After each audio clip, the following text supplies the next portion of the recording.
할렐루야!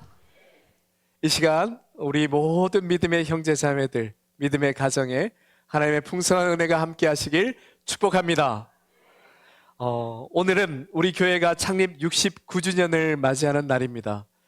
1956년 믿음의 첫걸음을 내디뎠던 우리 교회가 그동안 수많은 눈물과 기도 그리고 땀과 헌신으로 지금까지 이 자리에 꿋꿋이 그 역할을 감당하고 있습니다. 오늘 이 예배 자리는 개척 초기 교회를 세우셨던 분들의 그 헌신이 녹아들어 있는 자리일 뿐만 아니라 우리 아이들, 어린이들, 그리고 또 청년들, 장년들, 젊은이 세대, 그리고 또 어르신들 모든 세대가 이 자리에 함께하고 있는데요. 우리 카메라로 이렇게 한번 비춰주시겠어요? 2층부터 이렇게 한번 비춰주시면 우리 함께 보겠습니다. 누가 와 있나? 출석 체크하겠습니다. 네. 혹시 카메라 네네 한번 보여주시죠. 이렇게 손을 한번 흔들어 주세요. 이렇게 앞에 지나가면 네 출석 체크입니다. 네, 네 조금 빨리 움직이셔도 돼요. 손을 오래 흔들어야 되니까. 네. 어디 보시면 주로 이렇게 교육부 세대가 위쪽에 지금 앉아 있고요. 젊은 세대, 젊은 가정들이 또 2층에 이렇게 함께하고 있습니다. 또 아래층에도 한번 비춰주시겠어요? 아래층에도 비춰주시면 우리 연합찬양대부터 해서 또 이렇게 네, 앞에 어르신들도 이렇게 손 한번 이 손은 들 수 있지 않습니까? 예, 그렇죠? 네, 그래요.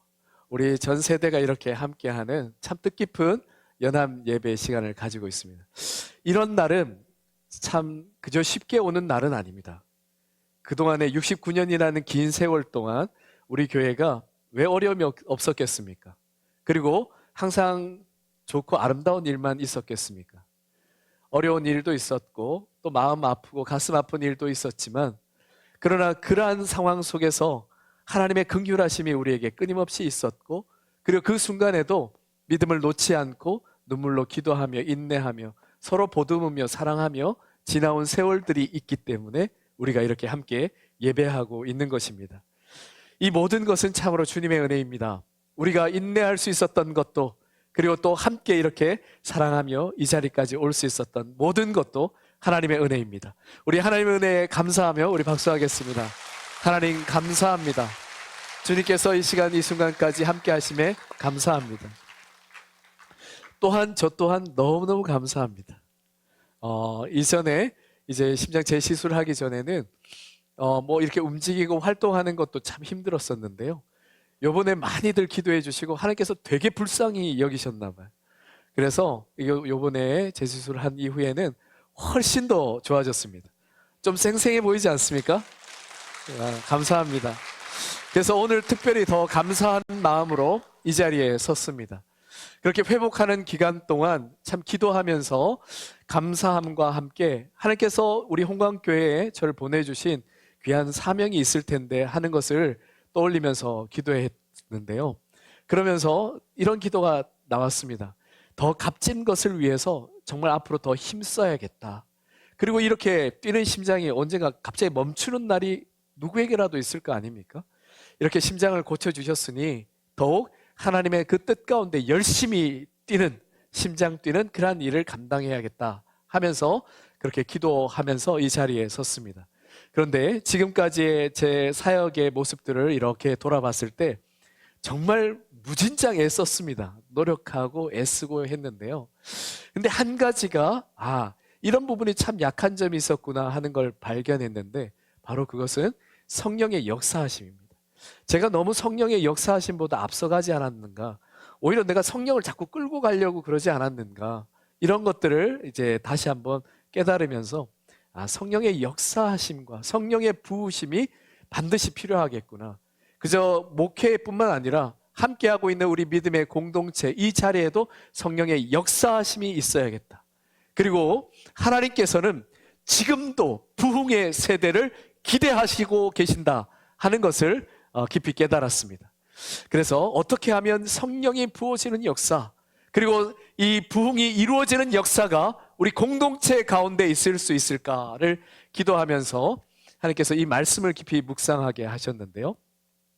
오늘 본문 말씀을 보시면 이 사도행전 2장은 단순하게 성령의 역사하심이 있었던 사건에 대한 기록만이 아닙니다. 어떻게 교회가 부흥하여 가느냐, 그리고 어떻게 교회가 새롭게 거듭나느냐 하는 것에 대한 굉장히 중요한 원리가 여기에 담겨 있습니다. 여기에 말씀해 보시면 사도행전 2장 17절에 이런 말씀이 있습니다. 하나님이 말씀하시기를 말세에 내가 내 영을 모든 육체에 부어주리니 라는 말씀을 하셨는데요, 여기에 모든 육체라는 것은 그저 보편적인 인류 전반을 의미하는 것이 아니라 여기에서의 이 모든 육체라는 것은 바로 믿음의 형제 자매들, 모든 성도들을 의미합니다. 실제로 이 성령 강림 사건이 이루어졌던 그날 성령이 어떻게 임하였겠습니까? 그저 사도 베드로의 머리에만 집중적으로 임하였겠습니까? 아니면 어떤 사도에게만 임하였겠습니까? 그것이 아니라 거기에 모인 120명 성도 모두에게 불의 혀같이 갈라지는 모든 성령이 그 각 사람 위에 임하는 역사가 일어났습니다. 성령의 역사, 성령의 부으심 임재는 이처럼 어떤 한 사람에게만 임한다고 해서 성령의 역사가 이루어지는 것은 아닙니다. 우리 모두에게 성령의 역사하심, 임재하심이 있을 때 이 공동체 가운데 성령의 역사가 이루어질 줄 믿습니다. 그 자리에 어떤 사람들이 모였겠습니까? 예수님을 부인했던 베드로도 있었고, 그리고 예수님의 그 돌아가신 부활 소식을 들었지만 예수님을 버리고 그냥 도망갔던 제자들도 있었습니다. 그리고 어머니 마리아와 함께 따르던 연약한 여인들, 그들도 있었고, 그리고 이름이 알려지지 못한 그저 무명의 성도들이 그 자리에 함께 120명이 모여 있었습니다.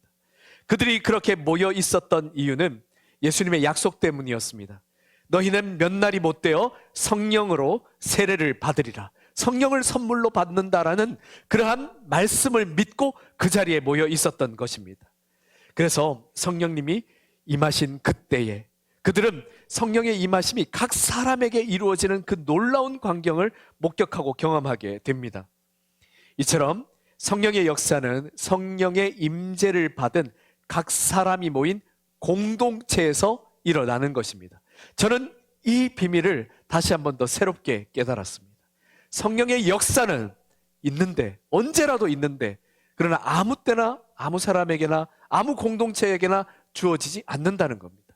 그러면 어떻게 하면 이 성령의 임재와 성령의 역사를 기대할 수 있는 삶과 가정과 공동체가 될 수 있느냐? 이 말씀을 통해서 우리 함께 깊이 살펴보고 우리 공동체 가운데 이런 성령의 임재와 역사가 일어나는 축복이 있기를 축복합니다. 먼저 첫 번째는 간절함이었습니다. 간절함. 당시에 모였던 많은 사람들은 성령 강림 사건 이전에 이 사람들이 모여서 무엇을 하고 있었겠습니까? 그들이 이 로마의 압제에 어떻게 우리가 대응하고 반응해야 할 것인지에 대한 어떤 정치적인 전략을 세우고 있었겠습니까? 아니면 어떻게 전도해 가야 할까 하는 어떤 전도 전략들을 막 세우고 있었겠습니까? 그들이 하고 있었던 것은 예수님께서 말씀하신 그 약속을 믿고 함께 모여 간절한 마음으로 기도하고 있었습니다. 그들은 여전히 두려움도 있었습니다. 그리고 예수님을 버렸던 죄책감도 있었습니다. 그리고 자신의 실패와 아쉬움의 무력감도 있었습니다. 하지만 그 모든 것을 감추려 하지 않고 있는 모습 그대로 형제 자매들이 함께 모여서 서로의 부족함을 보듬으면서, 그래, 우리가 예수 그리스도를 외면도 했고 버리기도 했고 또 연약해서 아무 말도 못했던 그 믿음과 복음, 그것에 부끄러운 우리지만 예수님의 약속을 믿고 우리 다시 한번 모여서 함께 기도하자 하는 마음으로 모여서 간절함으로 기도하였을 때, 그때 바로 성령님께서 임하셨습니다. 성령의 모든 역사를 살펴보면 그러한 간절함에서부터 시작되었음을 볼 수 있습니다. 1904년 영국 웨일즈 작은 탄광 마을에 놀라운 성령의 역사가 이루어지는데요, 물론 시작은 한 사람의 그 성령의 임재와 간절한 기도로부터 시작되었습니다. 거기에 에번 로버츠라는 이 신학생이 하나님께서 감동을 주셔서 내가 더욱 주님 앞에 순종해야겠다 하는 그런 마음으로 기도하기 시작했습니다. 매일같이 교회 예배당에서 간절히 기도했습니다. 기도는 뭐 그리 복잡하거나 엄청난 내용으로 기도한 것이 아니라 계속해서 반복해서 기도했던 것은 이겁니다. Lord, bend me. 주여, 나를 주님께 굴복시켜 주소서. 주님 앞에 굴복시켜 주소서. 자신의 뜻과 의지가 아니라 하나님의 뜻으로, 하나님의 선한 의지로 나를 굴복시키사 주님이 쓰시기에 좋은 합당한 그릇이 되게 하옵소서 하는 기도를 드렸습니다. 이번 제가 기도하면서도 이 기도를 많이 드렸는데요. 주님, Lord, bend me. 주님께 굴복시켜 주소서. 주님 앞에 주님 뜻을 따라 나아갈 수 있도록 주님 앞에 굴복시켜 주소서. 그렇게 처음에 모여서 한 16명 정도가 기도하기 시작했습니다. 뭐 연약한 기도였죠. 작은 탄광 마을에 어디 주목받을 것이 있었겠습니다. 그런데 그렇게 함께 참되게 기도하기 시작하였을 때 회개의 은혜들이 터져 나오기 시작했습니다. 자기의 죄를 고백하기도 했고, 그리고 주님 앞에 내 삶을 드리겠습니다 하는 헌신의 기도도 나오기 시작했습니다. 그런 기도가 뜨겁게 이루어지자 한 사람, 두 사람 교회로 몰려오기 시작했습니다. 그렇게 한 지 6개월 만에 웨일즈 전역으로 이 기도의 모임들이 번져가면서 약 10만 명이 예수 그리스도를 믿는 대부흥의 역사가 이루어졌습니다. 놀랍지 않으십니까? 저 혼자 놀라고 있는 것 같은데. 10만 명, 뭐 이렇게 소설책에나 나오는 일이 아니라 16명으로 연약한 기도로 시작했던 그 기도 모임에서 많은 사람들이 각성하게 되고 예수 그리스도를 믿게 되는 놀라운 부흥의 역사가 이루어졌다는 겁니다. 이러한 역사가 그때만 있었던 것이 아니라 오늘날에도 있을 줄 믿습니다. 그러기 위해서 무엇이 있어야겠습니까? 간절함이 있어야 합니다. 이 간절함은 내 욕심과 구별된 간절함입니다. 주님의 마음이 내 마음이 되고 내 마음이 주님의 마음을 이해하면서 그런 간절함이 생길 때, 그 간절함으로 함께 기도하게 될 때 성령의 임재와 역사는 시작될 줄 믿습니다. 그런 파도의 역사가 우리에게 불어옵니다. 그래서 우리가 이 69년의 역사를 새로 맞는 이 시점에서 저부터도 새롭게 그렇게 각오해야겠습니다. 부흥을 누구의 책임이나 누구의 몫으로 우리 서로 떠넘기지 맙시다. 나 한 사람의 눈물, 나 한 사람의 회개, 나 한 사람의 기도와 갈망과 또 그 열정이 모이게 될 때, 우리 공동체로 함께하게 될 때 성령의 역사는 이루어지게 될 줄 믿습니다. 그래서 이러한 울림이 퍼져나가기를 원하는데요. 우리 함께 이렇게 한번 읽어보겠습니다. 하나님, 함께 읽겠습니다. 하나님, 홍광교회에 성령을 부어 주소서. 그리고 그 시작이 제게서부터 시작되게 하소서. 아멘. 자, 그러면 여러분, 우리 각자에게서부터 이 성령의 임재로부터의 역사가 시작되어야 할 텐데요. 간절함이 준비되었다면 그다음 뭐가 준비되어야겠습니까? 두 번째, 꼭 준비되어야 할 것이 있습니다. 이것은 모든 부흥의 역사를, 기독교 역사를 살펴보면 마치 공식처럼 반드시 있었던 역사입니다. 이것 없이는 부흥의 역사가 일어나지 않았습니다. 무엇이었겠습니까? 두 번째가 바로 참된 회개입니다. 그러니까 성령의 역사를 가로막는 모든 것들을 다 버려야 하는 겁니다. 바울은 에베소 교회에 편지하면서 이렇게 말했습니다. 하나님이 성령을 근심하게 하지 말라. 성령님을 근심하게 한다는 것이 무슨 말이겠습니까? 성령님께서는 우리의 어떤 태도나 상태를 보시고 마음 아파도 하시고 또 어떤 모습을 보시고는 기뻐하며 함께 정말 중보하며 했던 일들이 이루어짐을 즐거워하기도 하십니다. 그런데 어떤 모습 가운데 근심하게 되겠습니까? 에베소 4장에 보면 이런 것들이 구체적으로 나열되어 있습니다. 더러운 말과 덕을 세우지 않는 말과 모든 악의와 비방과 욕심과 분냄과 원한 등입니다. 이러한 것들이 성령의 역사에 찬물을 끼얹는 것입니다. 우리 가정에서나 공동체에서나 개인의 삶에서 이러한 것들이 있는지를 보고 빨리 버려야 합니다. 이거 품고 있어도 뭐 황금알을 낳지 않습니다. 이러한 것들은 있는 즉시 버려야 합니다. 다툼과 비방, 시기와 분열은 성령의 임재를 가로막는 치명적인 벽입니다. 우리가 아무리 열심히 한다 해도, 또 복음을 외치고 프로그램을 만들고 한다 해도 공동체 안에서 서로 미워하고 또 정죄한다면 그 자리에 성령님이 거하기는 어렵습니다. 왜냐하면 성령님은 삼위일체 하나님의 동일하신 동일한 위격이신 성령 하나님이시기 때문입니다. 거룩한 영이시기에 거룩한 곳에 임하십니다. 그래서 사도 바울은 디모데후서에서 이런 이야기를 합니다. 큰 집에 금그릇과 은그릇뿐 아니라 나무 그릇과 질그릇도 있어 귀하게 쓰는 것도 있고 천하게 쓰는 것도 있나니 그러므로 누구든지 이런 것에서 자기를 깨끗하게 하면 귀히 쓰는 그릇이 되어 거룩하고 주인의 쓰임에 합당하며 모든 선한 일에 준비함이 되리라. 아멘. 네. 사랑하는 성도 여러분, 여러분 가정에 금그릇 혹시 있으십니까? 은그릇은 있으십니까? 저희 집에는 없습니다. 없는데요. 여러분, 귀한 손님이 왔을 때 어떤 그릇으로 대접하면 어쨌든 제일 좋은 그릇으로, 아름다운 그릇으로 대접하죠. 근데 주인이 쓰기에 가장 합당한 그릇이라고 했을 때 어떤 그릇이겠습니까? 금그릇이겠습니까? 은그릇이겠습니까? 나무 그릇이겠습니까? 질그릇이겠습니까? 기왕이면 금그릇인데 우리 집에는 없어가지고 그 금그릇을 내어드리지 못하는데 어떤 그릇을 내느냐 하면 중요한 것입니다. 깨끗한 그릇입니다. 깨끗한 그릇. 질그릇이라도 나무 그릇이라도 깨끗하면 거기에 물도 담고 먹음직한 음식도 담아서 손님이든 사랑하는 자녀들에게 내어줄 수 있습니다. 그렇지만 아무리 금으로 된 그릇이든 보석이 막 박혀있는 그릇이든 거들떠 보지도 않고 해서 먼지가 잔뜩 쌓여 있는 그릇에 뭔가를 담아서 쓸 수 있겠습니까? 먼저 씻고 난 다음에 써야겠죠. 그렇습니다. 주님께서 쓰시기에 합당한 그릇이 되시길 축복합니다. 우리 모두는 하나님께서 쓰시고자 하는 그릇입니다. 여러분은 어떤 그릇이 되고 싶으십니까?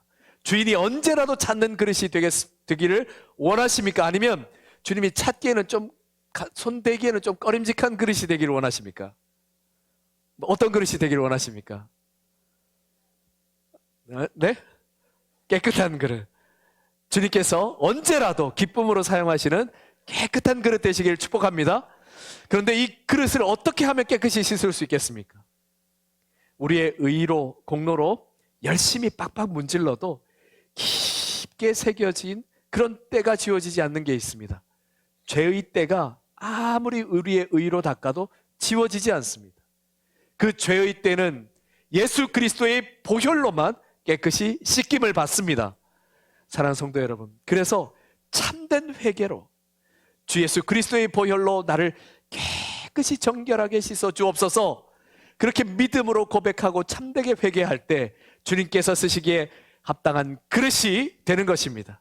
모두가 그러한 합당한 그릇이 되어서 주님께서 쓰시기에 참으로 기뻐하는 그릇이 되기를 축복합니다. 그렇다면 참된 회개는 주님 잘못했습니다, 이걸로 끝나면 되겠습니까? 성경을 전체를 들어서 보았을 때 회개라는 것에 대한 정확한 내용이 있습니다. 삶에서 방향을 돌이키는 겁니다. 히브리어를 보자면 히브리어로 회개는 슈브입니다. 돌아서다 하는 뜻입니다. 슈브. 이사야서 55장 7절 말씀에 이런 말씀이 있습니다. 악인은 그 길을, 불의한 자는 그 생각을 버리고 여호와께로 슈브 돌아오라. 그리하면 그가 긍휼히 여기시리니 우리 하나님께로 슈브 돌아오라. 그가 너그럽게 용서하시리라. 아멘. 실제로 돌이켜야 하는 겁니다. 그저 말뿐만이 아니라 내가 관계에 있어서 그동안 해왔던 모습에서 다른 모습으로, 그리고 이쪽 방향을 향하고 있던 것에서 주님께서 기뻐하시는 방향으로 삶의 방향을 돌이키는 겁니다. 말과 행동에서 이 달라지는 모습이 있을 때 그것이 바로 참된 회개입니다. 부흥의 역사 가운데 회개의 역사들이 이루어졌잖아요. 그랬을 때 예배당에서 주여 이러한 죄를 용서하여 주옵소서 하는 기도만 있었던 것이 아니라 그렇게 기도하고 삶으로 나갔을 때 각자의 삶을 변화시켰습니다. 그러니 그 변화된 모습을 통해서 옆에 있는 사람들이 왜 이렇게 변화되었을까 보면서 함께 다시 그 기도에 동참하게 되는 역사들이 계속해서 이어졌던 것입니다. 사랑하는 성도 여러분, 우리를 새롭게 하시는 성령님이 우리에게 임하시기를 진심으로 원하신다면 깨끗한 그릇, 주 예수 그리스도의 보혈로 씻김을 받아 삶의 변화가 이루어지는 놀라운 은총이 있기를 축복합니다. 그리스도인은 끝까지 그리스도인다워야 합니다. 그래야 하나님께서 쓰시기에 합당한 모습을 계속 유지하고 있습니다. 그래서 자꾸 이러한 것을 점검해 봐야 합니다. 저 역시 점검해 봤던 두 가지가 있고 구했던 한 가지가 있는데요. 한번 띄워주시겠어요? 주님, 제게 성령님을 근심하게 하며 제가 성령님을 근심하게 하고 슬프게 하지 않았습니까? 주님, 제 마음 속의 미움이, 다툼이, 또 정죄가 성령님의 길을 막고 있지는 않았습니까? 이건 제 기도뿐만 아니라 우리 모두의 점검의 기도가 되기를 축복합니다. 뿐만 아니라 마지막으로 간구할 것이, 주님, 제가 먼저 회개하오니 우리 공동체의 성령의 불길을 열어주소서 하는 기도를 드렸습니다. 사랑하는 믿음의 형제 자매 여러분, 저랑 이제 함께 해왔던 시간들 너무나 감사합니다. 제가 참 부족한 점이 많은 사람입니다. 그래서 우리 교회의 여러 일들을 진행해 갈 때 어려움이 있다면 가장 큰 잘못은 접니다. 제가 참 부족해서 일어난 잘못들 때문에 어려움이 있으니 우리 함께 제가 먼저 주님 앞에 회개하고 또 우리 더 함께하는 믿음의 형제 자매들을 품어갈 터이니 우리 마음을 서로 합하여서 우리 공동체가 내일을 향해서 함께 나아가기를 축복합니다. 그렇게 우리의 모습들을 점검하며 주님 앞에 다시 헌신하게 될 때 주님께서는 반드시 우리와 함께 하십니다. 이렇게 성령의 임재가 이루어지고 성령의 역사가 있으면 그 다음에 일어나는 일들은 무엇이겠습니까? 자연스럽게 전도와 선교의 역사가 물밀듯이 이루어집니다. 120명이 모여서 기도하는 그 자리에서 이후에 어떤 역사가 이루어졌겠습니까? 3,000명이 넘는 사람들이 회심하고, 그 당시 삼엄하고 살벌했던 그 상황에서 3,000명 넘는 사람들이 예수 그리스도의 이름을 믿고 회개하고 예수 그리스도를 믿기 시작한 역사가 일어났습니다. 그렇습니다. 성령의 임재와 역사가 일어나는 자리에는 전도와 선교의 역사가 일어납니다. 그래서 오늘 말씀이 이루어지는 것인데요, 자녀들은 예언하고 젊은이들은 환상을 보며 늙은이들은 꿈을 꿉니다. 이 말씀은 단순히 성령 받은 사람이 환상이나 꿈을 꾼다는 의미가 아닙니다. 각 세대마다 하나님 나라의 사명을 부여받고 그것을 이루어 간다는 것인데요, 자녀들은 예언합니다. 아직 언어가 미숙한 어린아이조차 복음의 전달자가 됩니다. 실제로 우리 오늘 교회학교 학생들 같이 하고 있는데요, 아이들이 막 전도해 오고 있습니다. 우리 교회 학교에도 그 전도의 역사가 있고, 또 우리 아가들이 또 잠옷실에도 있고, 또 매번마다 우리 첫 예배로 아기들이 오기도 하고, 또 유아 세례를 받는 아기들이 오기도 하면서 이 아이들의 그 울음소리와 웃음소리와 밝게 웃는 모습이 이 교회에 새로운 생기를 불어넣고 있습니다. 그리고 젊은이들은 환상을 봅니다. 막막한 현실 속에서도 하나님 나라의 비전과 열방을 향한 꿈, 세상의 변화를 꿈꾸며 우리 청년들이 지금도 최선을 다하고 있습니다. 우리 교회 청년들이 특별히 너무 귀합니다. 너무 착하고 훌륭하고 성실합니다. 교회 학교에서 또 어디 필요하다는 곳에서 곳곳에서 귀한 섬김들을 너무나 잘 감당하고 있습니다. 그리고 또 늙은이들은 꿈을 꿉니다. 잠이나 자면서 꿈꾸지? 그런 뜻이 아닙니다. 인생의 황혼이 끝이 아니라 영혼의 불꽃을 다시 일으키며 후대를 위해 그 길을 열어가는 환한 빛을 밝히는 기도의 문을 여러분이 열어가는 겁니다. 지금까지도 우리 교회 많은 어르신들이 성령의 물길이 닫히지 않도록 지금까지도 기도하고 있었기 때문에 지금 우리 교회가 함께 이렇게 모여 예배할 수 있는 것입니다. 이처럼 부흥의 세대는 각 세대에 주신 그 비전을 품고 최선을 다해 감당할 때 부흥의 역사가 우리에게 물밀듯이 그 파도를 타고 앞으로 나아가게 되는 것입니다. 우리가 지금 매년 계속하고 있는, 오늘 선포하면서 박수했던 홍광전도잔치, 그리고 또 인도 선교 개척을 시작으로 해서 앞으로 이제 여러 나라들을 개척해 나갈 것이고, 그리고 또 어려움도 있고 또 이야기도 있었지만 우리 키즈카페를 포함해서 우리 교회 공동체 여러 곳을 이 지역사회에 우리 교회가 센터가 될 수 있도록 개방해 나가고 귀히 섬겨가는 일들을 힘써 노력해 가려고 합니다. 그러기 위해서 더 열심히 수고하도록 하겠습니다. 그런데 그 전에 우리가 반드시 이루어야 할 것이 있습니다. 예수님께서 이렇게 말씀하셨습니다. 너희가 서로 사랑하면 이로써 모든 사람이 너희가 내 자녀인 줄 알리라. 우리 우리 공동체 안에서 서로 사랑하며 우리 공동체 안에서 더욱 귀한 일을 꿈꾸기를 축복합니다. 먼저 제가 힘쓰고 노력하겠습니다.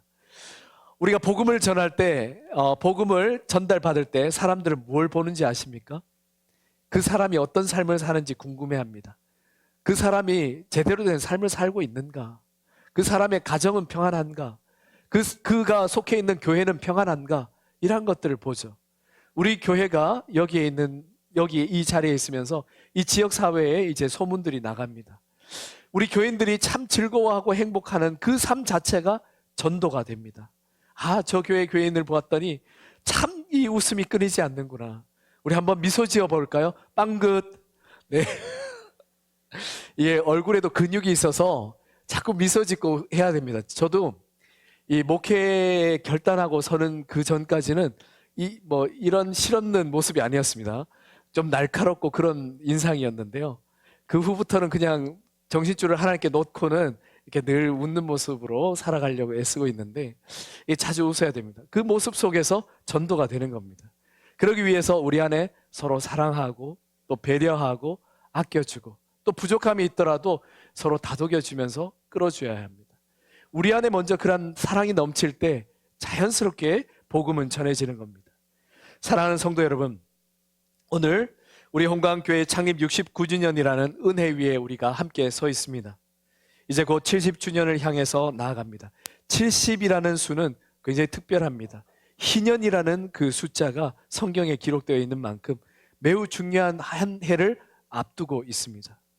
우리 이러한 귀하게 이 역사 가운데 함께 하시는 하나님 앞에 우리가 성령으로 새로워지는 복된 날 되기를 축복합니다.